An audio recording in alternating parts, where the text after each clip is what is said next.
అమ్మి నీ ఆటపాటే కానీ నా మాట రవ్వంతరా నాటుకున్నదేమి? ఏమాటమ్మా? నా మాట నీకు ఏ మాట? అవునులేమ్మా, నేను నీకేం చెప్పలేదు కానీ ఆడుకొని పాడుకోమ్మా. ఏమైనది? ఏం చెప్పలేదే, నేను నీకేం చెప్పాలి? ఆడుకొని పాడుకో. చెప్పమ్మా, ఏం చెప్పా? ఏం చెప్పలేదని చెప్పావు కదా నువ్వు. అదేదో మర్చిపోయా. అమ్మా, సాపాటు కోసం సోకు చేసుకుని వాయింట్లో కూర్చునే నాసిరకం వారకాంతలం కాదమ్మా మనం. కుబేరుని సైతము దొంతికొండలో తొలచగల రంగసానులు. అయినా సరుకైపు నడుతూ సవాసం ఎంతకాలమే? ఏమిటే? ఏడే వాడేడే? ఎవరే వాడు? వాడేనే భవానీ శంకరం గాడు. వాడు మన కొంపలో ఉంటే పొట్లకాయ బొచ్చు పురుగు పట్టినట్టే ఎన్నిసార్లు చెప్పానే. వాడిని ఈడు చెవతలో పడితే కానీ ఏడా అవదు. అమ్మా ఏమ్మా చూడవే, అంత సొమ్ము పెట్టిన వారిని ఇంతలోని ఆవులకు కొట్టలేక చూస్తున్నాడమ్మా. ఎంత సొమ్ము పెట్టాడే? పెట్టాడు తెగరెచ్చిపోతున్నాడు. తొట్లు పెట్టాడా, పుట్లు పెట్టాడా, చూసి పెట్టాడా, కొలిసి పెట్టాడా, మూరడు పెట్టాడా, బారడు పెట్టాడా? నీకేమైనా పెట్టాడేమో కానీ ఏ నాడైనా నాకు ఒక్కర్తగా పెట్టాడంటే అదేనమ్మా రవిక కొట్ట. సరే నా సంగతి వదిలేయమ్మా. పెట్టాడు అమ్మగా పెట్టింది ఏదో కొంచెం బయట పెట్టమ్మా. అలాగేనమ్మా. అయితే ఆయన నీకు అసలు ఏమి పెట్టలేదా? ఎప్పుడో నాకు పెట్టింది. సరే, ఏం చేశాడో ఇప్పుడు చెప్పుచున్నాను వినవే. చెప్పమ్మా. అమ్మా వలపులో వర్షించి తొలినాడ తిరుగని పెంచి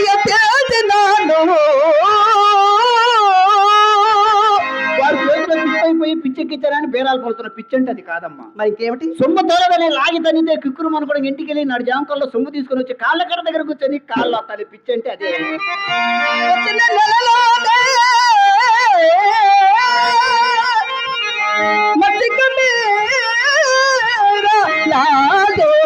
మనమున మించిన చస్తే అమ్మరు. కట్టుకున్న పిల్లాన్ని రెండు కళ్ళతో చూడలేక మదపించి పెట్టి మొత్తుపానీలకు అలవాటు పడి మన కొంపల పైకి ఎగబడతారే. మన మెప్పు కోసం అప్పు చేసి మాన్యాలు ఏమైనా అమ్ముతారు కానీ మన కోసం చస్తే అమ్మరు. తరాలకై పత్తు పుట్టములకై ఇల్లు విక్రయము చేయించినాను.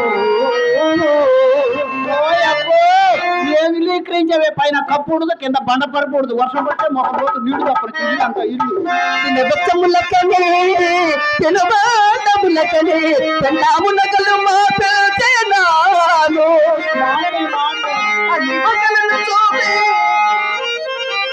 అన్ని వగలను చూపే తొరుమాటే చెట్టులో తలోని ఏరుమందు అతడు సురన్నా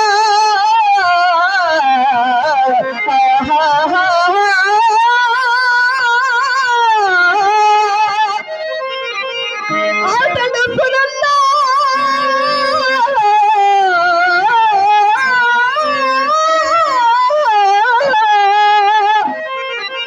అతని గడగొండ అమ్మా అతని గడగొండ ద్రవ్యమిట్లో మనకు దక్కునమ్మా.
అమ్మ నీ అందమునకు, నీ చందమునకు, నీ విద్యకు, నీ తెలివికి ఎక్క లోటు లేని ఎడలా ఈ పాటికి లక్షలకేం కానీ మేము కోట్లు గణించకపోతుమా. చెప్తాను వినమ్మా. చిత్తమున్నంత వరకు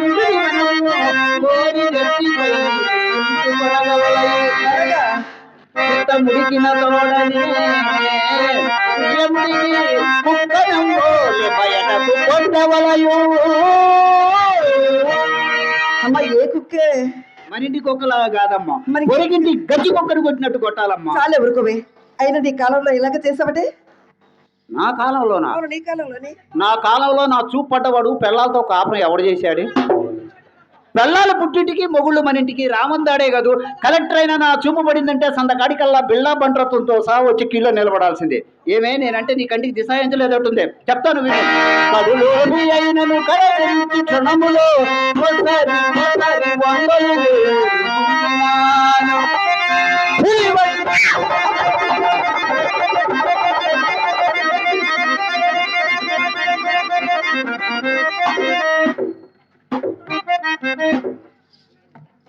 ఏందమ్మా భయపడ్డా?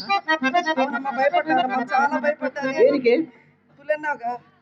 ఏందమ్మా నేను పులి అనగానే భయపడ్డా? అవునే. అయినా అడవుల్లో తిరిగే పుల్లు ఇక్కడికి ఎందుకు వస్తాయి? ఏమ్మా? ఈ రాజకీయ పుల్లమ్మా. ఓహో. అయినా కాల పరిస్థితి బాగలేదమ్మా, వాడి జోలే మనకు వద్దమ్మా. పులి వంటి వాడైనా ఊటలో కుక్కను వాకిట కట్టినాను. కోటీశ్వరుండైనా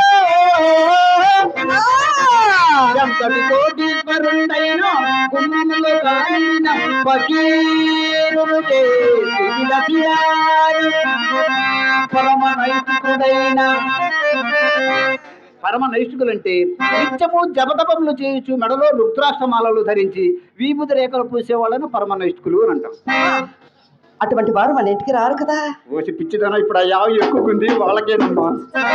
అవునమ్మా, పరమ నైష్ఠికుడైన పరదీసి.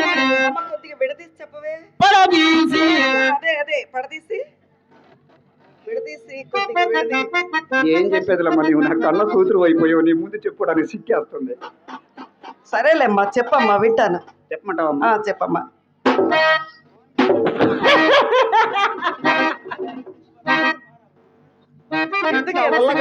అసలు ఎందుకు అంత సిగ్గుపడుతున్నావు? ఇంటికి సిగ్గుపడక ఏం చేయమంటావే? మహిషి ఆయన చూడవు అదే పనిగా నా కళ్ళే చూస్తున్నాడు. శ్రీయర్ ఏం చెప్పిద్దో ఇందాం, శ్రీయర్ ఏం చెప్పిద్దో ఇందామని.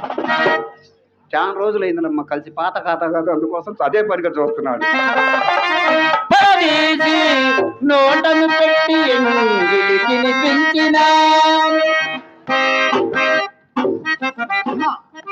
అమ్మా ఏమైంది? అయినా నీ ఎంగిలి ఎవరు తింటారు? పాడు. ఏమి ఈ శ్రీహరి ఎంగిలి చక్కెర పొంగలి ఆహా ఓహోని అరచేతులు వేసుకొని అలా నాక్కునేవాళ్ళమ్మ. పదవి కోసం పాకులు అయినా పైన సీట్లు దొరికేమో కానీ ఈ శ్రీహరి పక్కన చోటు మాత్రం దొరికేది కాదు. మన ఇంటికి వచ్చే కస్టమర్స్ ఎలాంటి వారు అనుకుంటున్నావు?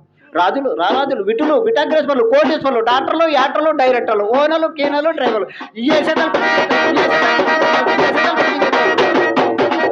కొత్తగా రిలీజ్ అయిన సినిమా కన్నా ఇంటర్వ్యూలు ఉందో కానీ నాకు అదికి ఇంటర్వ్యూలే లేదు. అలా సంపాదించానమ్మా. ఈ విధంగా చూస్తే నీవు చాలా వరకు సంపాదించావన్నమాటే. అవునమ్మా. అయితే నేను ఒక మాట అడుగుతానే. అడుగమ్మా. నువ్వు కథనుగా, నేనేమన్నమ్మా? నన్నేం అరవుగా. నేనేమన్నమ్మా? అమ్మా చెప్తున్నాను, నన్ను కొట్టకూడదు కూడా. కొట్టను తిట్టని మన వ్యాపారం సంబంధించి లక్ష అడగవే. సరే ఒట్టేసి అయితే పట్టాలి. అమ్మా అమ్మా అమ్మా అమ్మా మరి నేను పెద్దదానని ఒకసరికి మన ఇంట పూచిక పుల్లైనను లేదు కదా. అవునా? అవునమ్మా. మరి నేను ఎంత సంపాదించాను అంటున్నావు? ఏం చేస్తావే గడించినంతా? అదేనమ్మా నా వల్ల జరిగిన పెద్ద పొరపాటు. ఏం జరిగింది? ఒకప్పుడు నాకు ఒక పోకర్ సన్యాసి ఉండేవాడమ్మా. వాడు ఒక లోపల సన్యాసిని తెచ్చి వీడు పెద్ద కోడిచడిని పరిచయం చేశాడమ్మా. అమ్మా వాడు గంటకు ముస్తాపై పూట కోటి రసం మరిచి మన చుట్టూ తిరిగేవాడు. కానీ అన్నాళ్ళుండి ₹1 అన్న జాగించేవాడు కాదే. అంతా ఒకేసారి ఇస్తాడేమోనని చూసా. తీరా ఊళ్ళోకి వెళ్ళి విచారిస్తే అప్పుడు తెలిసిందే వాడు అసలు సంగతి ఏమిటే. వాడు ఒక ఇస్త్రీ షాప్ ఆపరేటర్ అని. ఊళ్ళో వాళ్ళ గుడ్డలు వేసుకుని ఊపిరాడు కూడా మన ఇంటి చుట్టూ తిరుగుతున్నాడని. అయినా నేను వాడికే పాలు మాలేనమ్మా. వాడి దగ్గర ఒక ఎకరం మాకు అడిగితే అది లావుట కొరకై వాడికి త్రాగుడు అలవాటు చేయవలసి వచ్చింది. వాడు అనేవాడే. త్రాగావా? తప్పేదేముందమ్మా. వాడు అనేవాడమ్మా, శ్రీహరి నువ్వు ముట్టుకుంటేనే నేను ముట్టుకుంటాను, తాగితేనే నేను తాగుతానని మొండి కూర్చునేవాడు. నిజమమ్మా. ముందు 3 అంశాల దగ్గర నుంచే ప్రారంభించానమ్మా. తర్వాత కోటల దాకా పోయిందమ్మా. తర్వాత పెద్ద పెద్ద సీసాలు దాకా పోయింది. ఆ సీసాలు కాకపోయి పేరు వాళ్ళ దాకా వచ్చింది అమ్మా. వాడు నన్ను వదిలిపెట్టిపోయిన వాడి కొరకు నేర్చుకున్న ఈ త్రాగుడు మాత్రం నన్ను వదలలేదమ్మా. ఈ సంపాదించిన ఈ ధనమంతా సరాజిత్తులకు గంజాయి ప్యాకెట్లకు అదిరించే పోలీసులకు కొంత బెదిరించే రౌడీలకు కొంత మన ఆస్తి మొత్తం హారతి కర్పూరం లాగా హరించుకొని పోయింది. అమ్మా చూడవే, వయసులో ఎంత గడిచినను వార్ధక్యం వచ్చేసరికి మన ఇంట కూడు గుడ్డ ఉండరాదని మన కులములకు అదేదో శాపం ఉండదు కదా. ఎవరు చెప్పారు నీకు? పక్కింటి కామా చెప్పిందా, ఎదుంటే మీనా చెప్పిందా, లేక రంగనాయి చెప్పింది?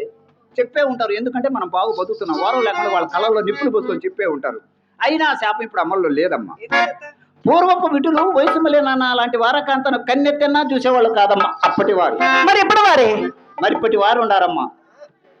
ఆవులే బాకయ్య బాగుండదు. నిద్ర వచ్చిందా మా నాయన కదే ఆవులే బాక పాట పాడతాను అమ్మా. ఇప్పుడు వారు ఉండారమ్మా. ఏయో జీన్స్ ప్యాంటులట, అబ్బాసు కటింగులట, ఆడదాని ఆకారం కనిపిస్తేనే చాలమ్మా.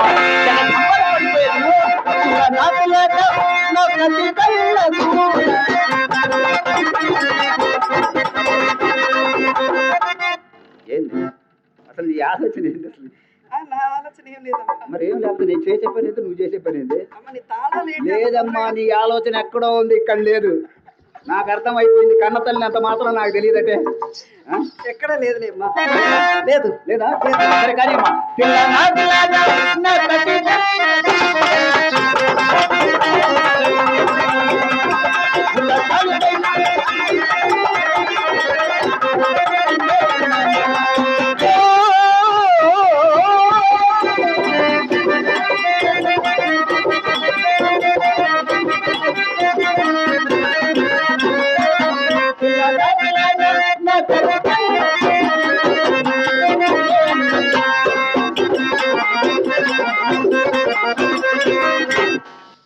ఏందమ్మా ఆపేసా? నువ్వు తాళాలు ఆపావుగా, అందుకే. నా తాళం ఆగిపోగానే నీ కాలు ఆగిపోయింది అంతే అంతే. నీ కాలు ఏమిటమ్మా? హైవే రోడ్డు మీద లారీలు బస్సులైనా ఆగిపోవాల్సింది. సరేగానమ్మా. ఇంతకు అబ్బాయిడమ్మా? అబ్బాయి ఎవరే? అదేనమ్మా అల్లుడబ్బాయి. అల్లుడెవరే? అదేనే. మరి ఎవరైనా అప్పడినాడట, వారి పూట తప్పక పైకి వచ్చిందని వాగ్దానం చేస్తున్నారట, అందరికీ వెళ్ళారే. ఇంకా ఈ ఊళ్ళో వాడు కప్పించేది ఎవడే? తేవాల్సిన చోటల్లా ఎప్పుడో తెచ్చాడు. తెచ్చిన చోటల్లా పట్ట పగలే పంగనామాలు పెట్టాడమ్మా. అమ్మా, వాడు సైకిల్ షాప్ పెట్టినప్పుడు తెచ్చాడమ్మా కట్లు. ఆ సైకిల్ అన్ని బాకిలలో తలా పాటు ఎత్తగలంగా.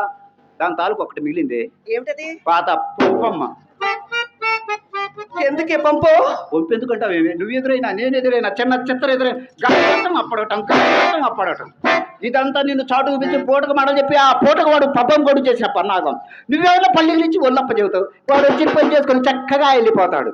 మన పని అంతా శనగలు తిని చేతులు కొడుకున్నట్టు ఉండాలి కానీ ఇన్ని దినములు కొడుతో సోవాసం ఏమిటి?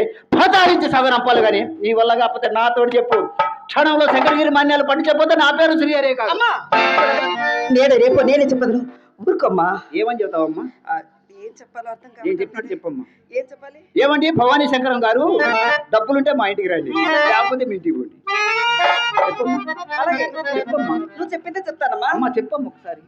చెప్పవలసిందేనా? తప్పదమ్మా. నా మాట వినవే, తర్వాత చెప్తానే. ఇక్కడే చెప్పందాని అక్కడ చెబుతావన్నా. కన్న తల్లి ముందే చెప్పలేకపోతే వాడి దగ్గర అసలు చెబుతావా? వాడు అందుట్లో పెత్తరోడు, మామూలోడు కూడా కాదు. చెప్పమ్మా, చెప్పవే, నేను వింటానే. ఏమండి? సిగ్గుపడబాకమ్మా, వాడి దగ్గర డబ్బు అయిపోయింది. ఇంక సిగ్గుపడ్డా మనకి డబ్బు రాదమ్మా. వాడి చోట అవసరం లేదు. చెప్పేసేయమ్మా. ఎందుకు ఆయన్ని తలుచుకుంటే సిగ్గేస్తుందమ్మా. అవునులేమ్మా, నేను కూడా అట్నే అనుకున్నానమ్మా. ఫస్ట్ లో వాడి ఇంటికి రాగానే పక్కేసేదాన్ని. ఇప్పుడు ఏముందమ్మా, వాడు రాగానే చీపురు తీయాల్సి వస్తుంది. పరిస్థితులు అట్టుంది. చెప్పమ్మా. సరే ఏమండి, భవానీ శంకరం గారు, డబ్బులుంటే మా ఇంటికి రండి, డబ్బులు రాకపోయిందనుకో మీ ఇంటికి వెళ్ళండి. డబ్బులుంటే మన ఇంటికి రమ్మని, డబ్బులు లేకపోతే వాళ్ళ ఇంటికి వెళ్ళమని చెప్పావమ్మా. చెప్పానుగా. చెప్పా. వాడు సామాన్యుడు కదే, పెత్తలోనంటే వాడే. అమ్మో నా కూతురికి ఏం మందు పెట్టాడో ఏమో, మనసు మొత్తం వాడి మీదనే ఉంది. సరే కానమ్మా, నువ్వు ఆడుకొని పాడుకోవే, వాడి సంగతి నేను తర్వాత చూసుకుంటాను.